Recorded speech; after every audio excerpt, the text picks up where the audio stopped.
Then we're told to go get a good job. Well, when you tell your parents you got a good job, what do they ask? What are they paying you? Do they give you benefits? So this is what we're taught to think. How much are you paying me? What are my benefits? You got vacation? You got dental? You got mental? What do you got? Eventually, the employee looks up and they go, my boss is a bloody moron. Anyone can do this. So they quit and they become a sole proprietor. The next moron. Because if you look at it, they're actually better off here, because the sole proprietor's point of view is, I'm going to do it on my own. It's all those little phrases we've been taught since we were young. If it is to be, it's up to me. That keeps us alone. No one succeeds alone. You got to have a team. It starts with your primary relationship. It spreads out from there. If you want it done the right way, you got to do it yourself. God. You're not supposed to, look, you can't do all this by yourself. So the key word in sole proprietor is soul. Which is funny, because what you lose here is your soul. It should be sole proprietor. This person eventually wises up and they're like, this isn't working. They attend a seminar, an event, take a class, and they go, yeah, that's right. I'm a sole proprietor. I need to move. And they become a business owner. And the business owner point of view, or the way they see the world, is who is on my team. The sole proprietor sees people as an expense. It costs too much. They're too expensive. You know, you just can't find good help. You've heard it, right? Probably some of you have said it. When people say that, what are they really saying? I'll tell you what they're saying. What they're saying is, I don't know how to get the right people to do the right thing at the right time. Once you master that skill, you know how to put a team together. So this is the business owner's perspective. This is the next step in evolution. Who's on the team? So they build a business. Then they become entrepreneurs. There's a difference between a business owner and an entrepreneur. Entrepreneurs don't run businesses. They'll start them and build them and sell them and get out of them. I mean, I'm not a very good business person, quite honestly. I don't know if I'm no good at it because I don't like it, or I don't like it because I'm no good at it. All I know is every time I give someone a pep talk, they quit. And my skills, my people skills are so low, like, I don't even care.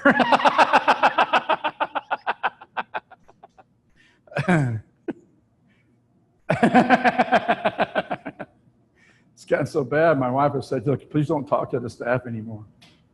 I'm like, why not?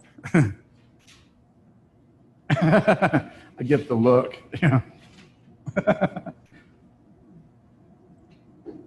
So I can't just walk to the building and not say anything to them. She goes, well, say something nice. I'm like, what? She goes, well, if it's early in the day, how about good morning? How about as you're walking by, just say, good job. If you really want to please them, how about goodbye? So I come in the entrance, right, and I walk past. Good morning. I take this collective. I go, good job. Goodbye.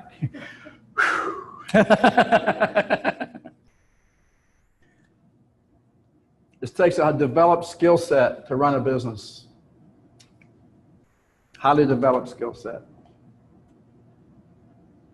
Entrepreneurs. What problem can I solve? That's where the next business opportunity comes from. 3 purposes of a business: give your life, solve a problem, add value. So they're looking for a problem. What's the next problem? Then the next step is investors. The money is made here, it's held here.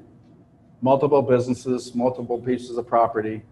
This is the model that most of the wealthy people in America follow. They make their money here, then they hold it in real estate.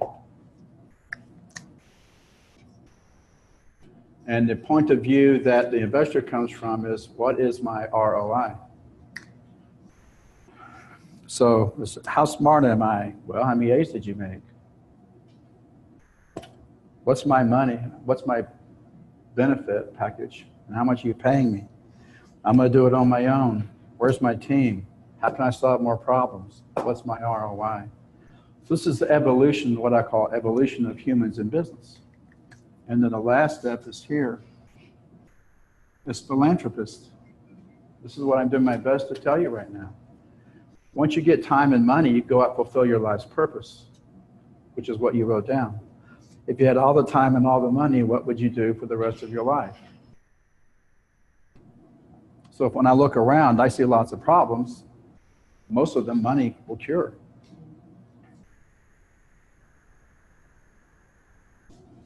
And what the philanthropists, the point of view they have is, how much can I give?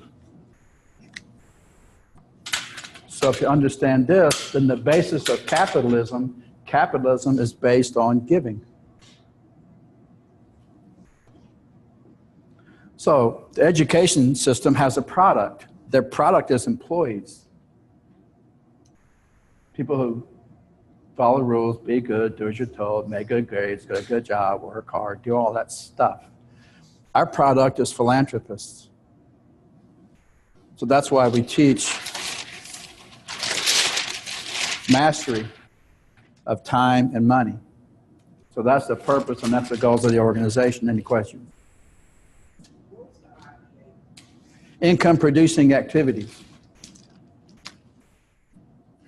Question was, what are IPAs? Income producing activities. This is your business. Some jobs are in and some jobs point out. So if you have in jobs, it means you're inside the business. So this is mainly admin, administrative stuff.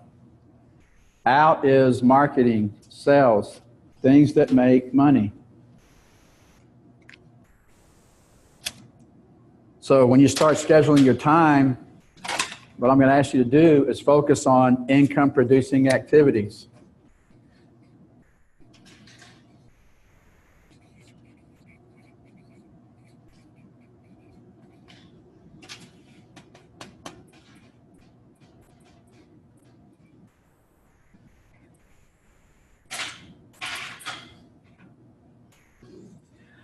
I like doing deals. I like making money. It's fun. It's like the adult version of a report card.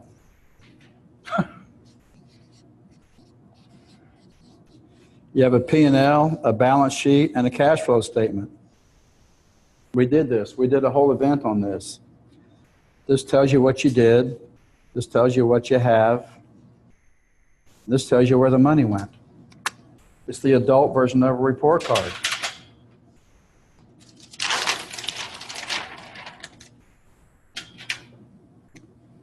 I never saw too many of these. I think I did okay in PE.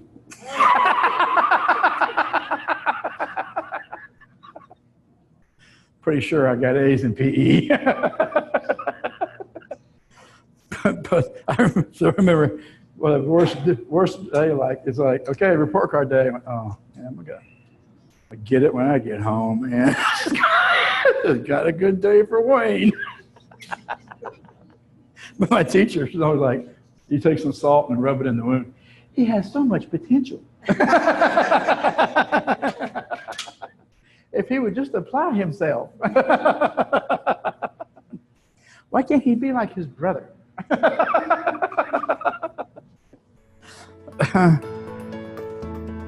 Continued in the next video.